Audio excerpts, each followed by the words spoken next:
As someone said, the size of the loss is the size of the love, and that can be infinite. My mother knew that she was seen and she was heard in her anguish. What if everything you thought you knew about your favorite stars was just the surface of a much deeper, more heartbreaking truth?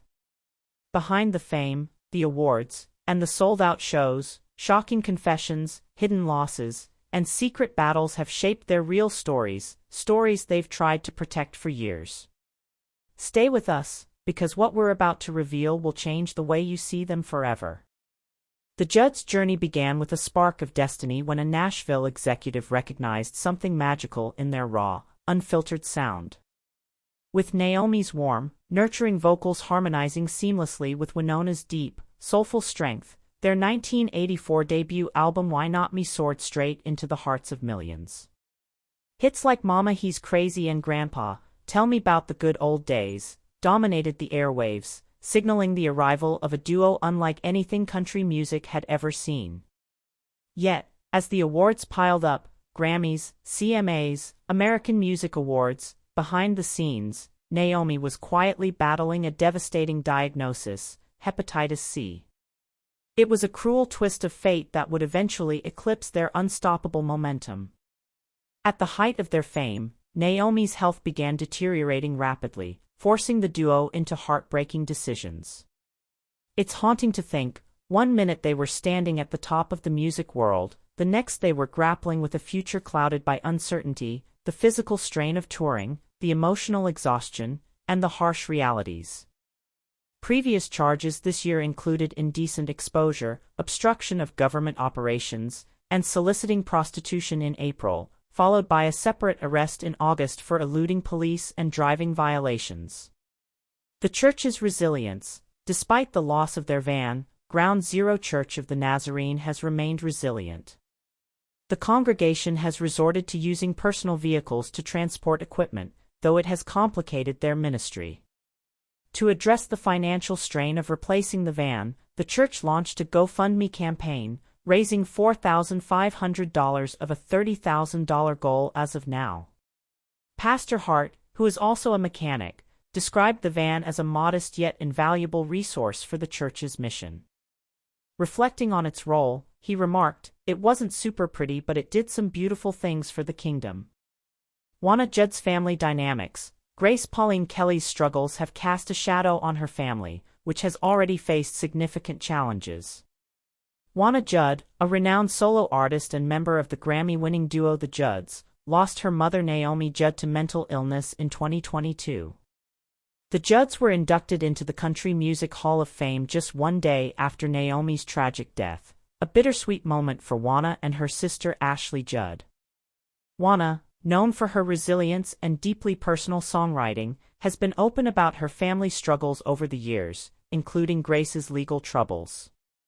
The family has not publicly commented on the recent incident involving Kelly. Pastor Kent Hart of Ground Zero Church of the Nazarene said his church forgives Kelly and that members devoted a whole church service to praying for her. Ultimately, we forgive her.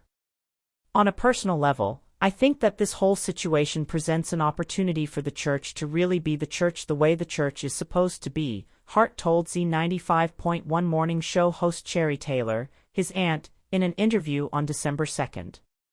The pastor was prepared to have a relaxing rest of the day after he got home. He cooked a pizza and was in his pajamas talking to his daughter. "And I look out the window, I see my church van," he said, "with a trailer connected to it, leaving my driveway." Hart's first thought was that his parents were borrowing the trailer, although he did not know why they would have needed it. But he called his dad, who told Hart that he was not driving it. Hart got into his vehicle to pursue the van, and by the time he reached the end of his long driveway, the reality of what was happening sank in. Somebody was stealing his van. He called his wife, who called 911. Hart said he happened to turn the right way and found the van pulled over about a mile or so down the road. Commenting that this was maybe not the wisest decision, Hart blocked the driver in with his vehicle and began beating on the door, which was locked, yelling, "You stole my van." The pastor said he identified the driver as a woman who was about 30 years old with a buzz cut and face tattoos. She shook her head at him and backed out to get back onto the road, but could not because another car had come up and was trying to pass Hart's vehicle. Hart said that Kelly ended up going into a ditch, but she was able to keep going and get back on the road. I think at this point this was when the damage was really done to the van, he said. Hart called 911 again, and the dispatcher told him not to engage or to follow the van, but the pastor said that he was going to follow it.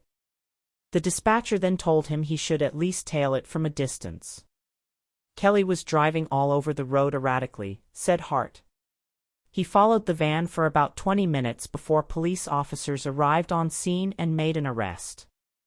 The Daily Progress reports that Kelly faces 7 charges in Albemarle County, including 3 felony counts of grand larceny for the alleged theft of the van, not counting other charges she faces in other states. According to the Daily Progress, Albemarle police officer Corey Le said that when Kelly was being booked, she said she had sold her soul to the devil. Le also said that blood work later revealed there was heroin in her system. Grace Pauline Kelly is reportedly due in court on January 2nd. On a GoFundMe page collecting money for a new church van, Hart wrote, "We are a small church and cannot afford to buy another van in the current market." He explained what happened and that the church holds no animosity toward Kelly.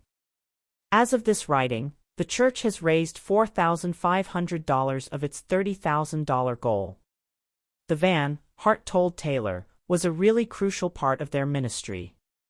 The church still has the trailer, and people have been using their personal vehicles to transport equipment to and from the church, but the process is more of a hassle now that the van is gone.